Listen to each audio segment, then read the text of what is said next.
All right. Hey, fam, this is Miss V, and I'm down here at the Spirit of Our Ancestors in Mobile, Alabama. Yes.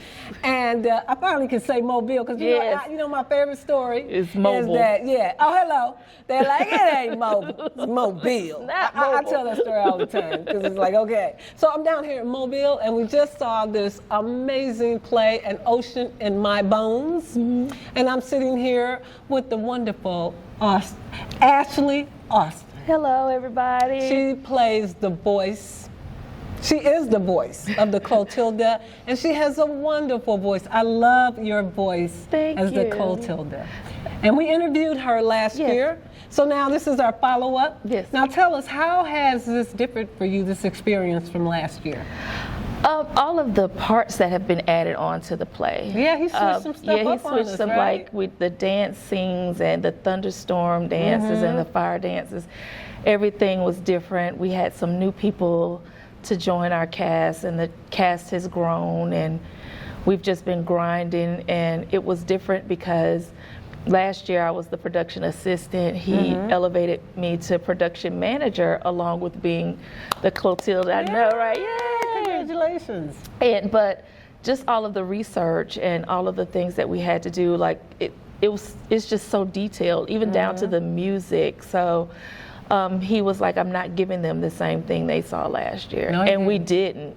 So, and then we had a young lady by the name of Ashley Lewis that was singing one of the hymns when she was walking through the captives on the ship, that just brought a whole new realization to what they actually went through on that boat and going across those thousands of miles to get to America. And we still cry when we see it. Yeah, I said this year I'm not going to cry. I almost did, but I kept holding it back.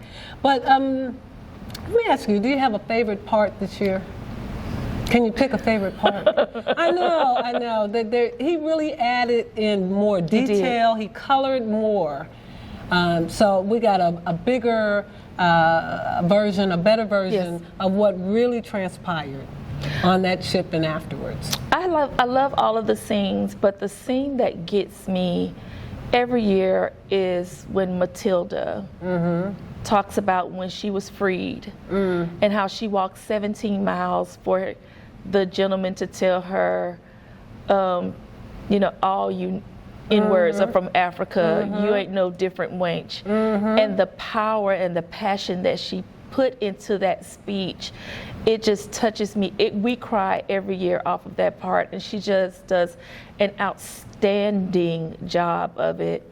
I had the opportunity to stand in for one of the people who were missing during our rehearsal. They had to work. And when they did the captive scene, William Foster, who was played by Rodney Freeman, grabbed the back of my hair and let me go quite violently. And I sat there and I cried because I wasn't expecting him to touch me.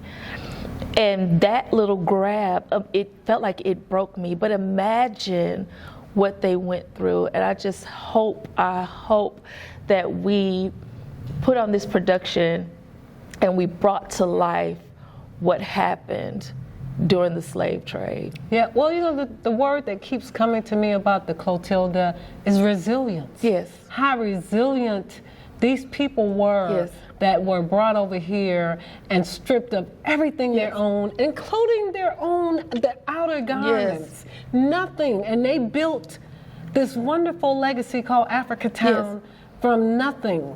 The story of America. Yes. That's what keeps coming back to me. What keeps coming back to you resonates with you about this story? Just like you said, the resiliency, but the strength. And I love that he put into the play that the women were a major part of the building Africa Town, that it wasn't just one particular person, that they all came together. They were from different tribes, but they all came together when they got here for one purpose, and that was just to hold on to their heritage and hold on to their traditions. But the women played a part. They worked and they saved their money so that they could afford those parcels of land that they used to build Africa Town, to build this school that we're actually in. I know. And to build their church. Yeah, we're actually in Mobile County Training School yeah. that actually was built by the descendants. Yes. No, not the descendants. We're built ancestors. by the ancestors, the Yes. people that came over on that ship. Yep. The Lewises. Yes. The Peter Lees. Yes. Right, the Cujos. They built this school that we're sitting in yes. right now. That is so special. Yes. Well, let me just say, this story is huge. A lot has happened in a year. It's been a year since we've been here. It's been a year. And so many things. We've came back and we've seen so many changes in that year, like the museum, Yes. the Africa Town Heritage Museum, which is fabulous. Yes. You got even the sign now off the freeway. We're like, is this a new sign? It says Africa Town this way. Yes. What changes have you seen in the last year with the finding of the Clotilda now and all the attention that Africa Town has gotten? What changes have you seen since last year? A new light has been shown on the atrocities of slavery because the Clotilda is the only ship they found.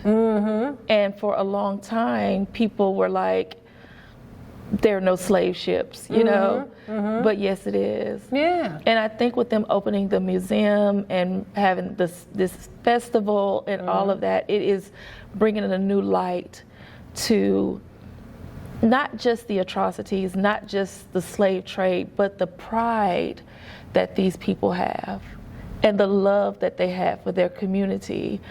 And with all of this that's going on, they're like, well, you know what?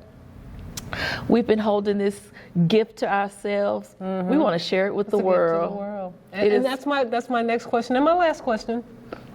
And that is, you know, this thing has legs. Yes. It's walking. Yes. This baby has legs Yes. and she's walking. Where do you see this story going, or where would you like to see it going? I would like for it to go all around the world. I think people say, you should go to Broadway. I think Broadway is too small. I'm thinking big. I'm thinking South America. I'm thinking Africa. I'm thinking Europe. I'm thinking Asia. I'm thinking Canada. I'm thinking Mexico. I'm thinking all of those places because the slave trade just didn't affect us here in the United States. It affected us in all of those different countries.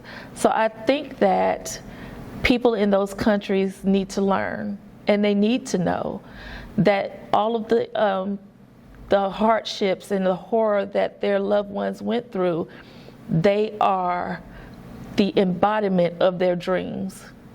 Let me just say, I'm so proud to be a part of this project and meeting you and all the other cast members. And you're right, it's very special. I love your vision, and I think you're right. I know you're right. I don't think you're right. I know you're right. And I'm looking to see this on the world stage because it is, I keep saying it's one of the biggest stories of the 21st century. It is. I think so. Now tell our listening audience where they can find you on social media, or if they want to contact you and reach out to you. And she's married.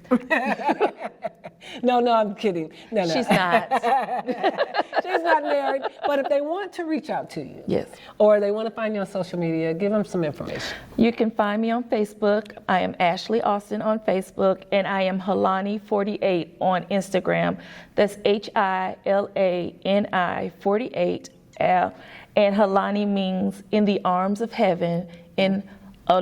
My cousin is from Hawaii, so she named me that. So that's who. Yeah. Well, thank you again for a wonderful interview. Thank you again for being the voice of Clotilda. You do her justice. Yes. You really are the regal, staturesque person that she needs to be, that we need to hear. So you did a great job. Thank you. You're welcome. All right.